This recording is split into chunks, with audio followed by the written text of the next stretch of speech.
சினிமாவே வேண்டாம், அரசியல் தான் வருவேன், அரசியல் மட்டும்தான் பண்ணுவேன்னு சொல்லி இன்னைக்கு 200-250 கோடி ரூபாய் சம்பாதிக்கிற ஒருத்தர்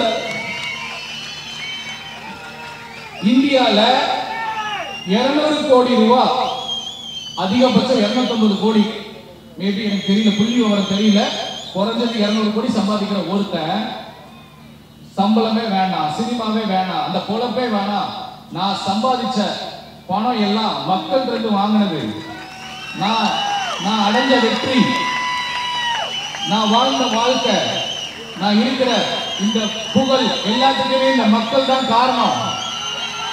அந்த மக்களுக்காக, இந்த மண்ணுக்காக நான் வந்து வேலை செய்யறேன்னு சொல்லி இந்த இடத்துல வந்து நின்று அவர் இறங்குறதுக்கு ஒரு மிகப்பெரிய பேராசை காரணம். விஜய்க்கு பேராசைக்காக காரணம் அரசியல் வர்றதுக்கு.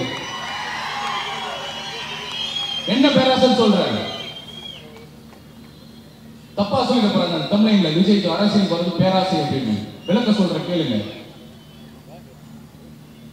ஒவ்வொரு குடும்பத்திலையும் உங்க ரேஷன் கார்டுல வந்து உங்க வீட்டு பிள்ளையா உட்காரணும்ன்றது அவருடைய பேராசை. ஒவ்வொரு குடும்பத்திலையும் உங்க வீட்டு ரேஷன் கார்டுல ஒரு உறுப்பினரா ஆகணும். அது எப்படி ஆகணும்? உங்க குறைகளை தீர்த்து வச்சு, உங்க தேவைகளை பூர்த்தி பண்ணி, இந்த மண்ணுக்கு என்ன செய்யணும், ஊழல் எப்படி ஒழிக்கணும், இது எல்லாம் செஞ்சு உங்க வீட்டுல உட்காரணும்ன்ற ஒரு பேராசை. அதுக்குதான் அரசியல் வந்திருக்காரு.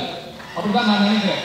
என் காலத்துல என்கிட்ட கேட்கிறாங்க, நம்ம விஜய் தம்பி நம்ம சொல்லிட்டு இருக்கோம்ல, இப்ப என்னப்பா உங்க ஆளுக்கு பேசவே தெரியாது, எப்படி வந்து அரசியல் பண்ண போறாரு, அரசியல் மாதிரி எப்படி பேச போறாரு, அவருக்கு அரசியல் தெரியுமா, அரசியலை தாக்கு பிடிக்க முடியுமா, இப்படி என்கிட்டே கேட்கிறாங்க.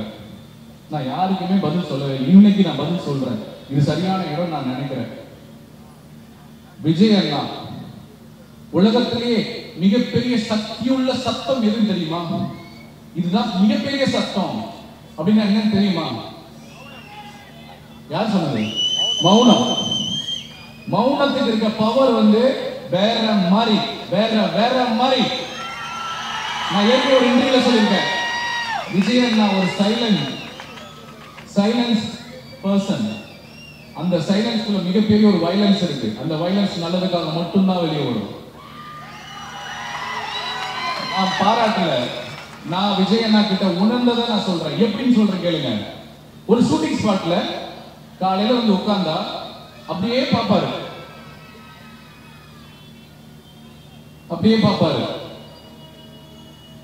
அங்க என்ன நடக்குது, லைட் பாய் என்ன பண்றாங்க, அசிஸ்டன்ட் டைரக்டர் என்ன பண்றாங்க, ஆர்ட் டிபார்ட்மெண்ட் என்ன பண்றாங்க, கேமரா டிபார்ட்மெண்ட் எல்லாத்தையும், ப்ரொடக்ஷன் டிபார்ட்மெண்ட் எல்லாத்தையும் வாட்ச் பண்ணுவார். அவ்வளோ அப்சர்வ் பண்ணுவார். அவருக்குள்ளேயே நிறைய பேசிப்பாரு, அவருக்குள்ளேயே நிறைய விவாதம் பண்ணிப்பாரு.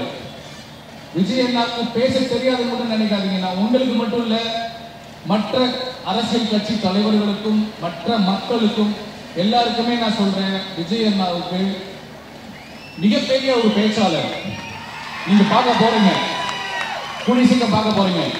அதாவது பக்கமா பேசணும் அவசியம் இல்லை, ஹிஸ்டரி பேசணும் அவசியம் இல்லை. ஒரு வார்த்தை பேசினா போதும், அது செயலா மாறிடும். சோ இதுக்கான பவர் அவர் வந்து இன்னும் ஃபீல்ட் ஒர்க் பண்ணும்போது கண்டிப்பா தெரியும். ஆனா அவர் வந்து ஃபீல்ட் ஒர்க் பண்ணணும்னா நம்ம எல்லாரும் அவருக்கு கூட நின்று பக்கபலமா இருந்து, தயவு செஞ்சு ரசிகர்களா இருக்காதீங்க, இனிமேல் தொண்டர்களா மாறிடுங்க. நீங்க தொண்டர்களா மாறணும்னா பேசிக்கா தயவு செஞ்சு தமிழக அரசியலோட பேசிக் அரசியலை படிங்க. உங்களை கெஞ்சி கேட்கிறேன். ஒரு கடந்த கால 25 ஆண்டு கால அரசியலாவது படிங்க. இன்னைக்கு இந்த கள்ளக்குறிச்சியில வந்து சாராயம் குடிச்சு, விஷ சாராயம் குடிச்சு 45 பேர் 49 பேர் இறந்து போயிட்டாங்க. அதுக்கு தெரியல உங்களுக்கு எல்லாருக்கும். அதனாலதான் அண்ணா வந்து பிறந்தநாள் கொண்டாடி கேன்சல் பண்றாரு. இதுக்கு மட்டும்தான் பெர்மிஷன். ஆனா இன்னைக்கு நம்ம அரசாங்கம் அவங்க எல்லாரும் என்னமோ வந்து கார்கில்ல போய் நாட்டுக்காக உயிரை விட்டவங்க மாதிரி ஒவ்வொருத்தருக்கும் 10 லட்சம் ரூபாய் கொடுக்குறாங்க. எனக்கு வந்து போஸ்ட் வருது, அது மாதிரி காமெடி போஸ்ட் வருது. ஒரு வடிவேலும் தொகை சரலாவும் பேசிக்கிற அந்த வாடி என்ன பண்ண காலம் மாறி போச்சோட போஸ்டர்ல வந்து பாத்தியா குடிக்கிறேன்னு சொல்லி நீ கிண்டல் பண்ற, பாத்தியா 10 லட்சம் ரூபாய் இன்சூரன்ஸ் போட்டு வச்சிருக்கேன், நான் செத்து போனேன்னா 10 லட்சம் ரூபாய் வரும். இது சிரிக்கிறதுக்காக இல்ல, இது சிரிக்கிறதுக்காக இல்ல. சிந்திங்க. நம்ம கட்ட பணம், நம்ம கட்ட வரி, அது எப்படி ஒரு கள்ளச்சாராயம் குடிக்கிறவனுக்கு கொடுக்கலாம்? அது எப்படி கொடுக்கலாம்? நீங்க யாராவது கேட்டீங்களா? இதை சிந்திச்சு பார்த்துருக்கீங்களா? ஒவ்வொருத்தரும் வரி கட்டுறோமா இல்லையா? வருமான வரி கட்டுறவங்க கட்டுறாங்க, வருமான வரி இல்லாதவங்க வீட்டு வரி, அந்த ஏதோ ஒரு வரி கட்டுறவங்க. நம்ம பணத்தை கள்ளச்சாராயம் குடிச்சிட்டு எதுக்கு உதவாத ஒருத்தனுக்கு அது எப்படி மானியமா கொடுக்கலாம்? சாரி, மன்னிச்சுக்கோங்க. அந்த குடும்பத்துக்கு எங்களுடைய ஆழ்ந்த அனுதாபங்கள். எங்க தலைவர் விஜயண்ணாவும் உங்களை வந்து நேர்ல பார்த்தாரு. நான் அந்த குடும்பத்தை பத்தி தப்பா சொல்ல, அந்த குடிச்சு இறந்தவங்களை பத்தி தான் பேசிட்டு இருக்கேன். அவங்க தியாகிங்களா?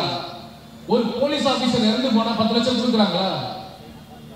ஒரு அரசாங்க ஊழியர்கள் யாராவது அந்த வேலை நேரத்தில் இருந்து இறந்து போயிட்டாங்கன்னா என்ன காசு கொடுக்குறாங்க? ஒரு ஆர்மியில இருந்து செத்து போய் நாட்டுக்காக உயிர் விட்டவனுக்கு ஏதாவது ஒரு பெருசா பண்றாங்களா? அதுதான் சொல்றேன். நீங்க எல்லாருமே ரசிகர்களா இருக்காதீங்க, தொண்டர்களா மாறுங்க. நீங்களும் அரசியல் படிங்க. இது ஒரு அரசியல். நீங்க கேள்வி கேட்கணும். நீங்க கேள்வி கேட்டாதான் உங்களுக்கு பதில் கிடைக்கும். இல்லைன்னா இப்போ இதெல்லாம் நடக்கிறதுனால தானே அரசியலுக்கு வர்றாரு விஜயண்ணா. நீங்க அமைதியா இருக்கிறத பார்த்தா நீங்க பேசுறத கேட்கறீங்களா?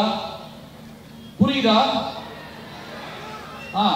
அப்ப ஏன் அமைதியா இருக்கீங்க? அந்த அப்ப எனக்கு இருக்க கோபமும் ஒரு கோபம் வந்து உங்களுக்கு வரணும்ல.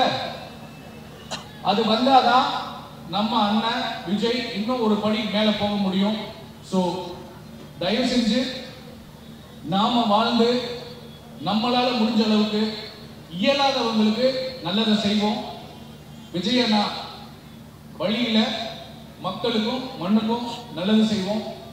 நல்லதையே நினைப்போம், நல்லதையே நினைப்போம், நல்லதே நடக்கும். நன்றி, வணக்கம்.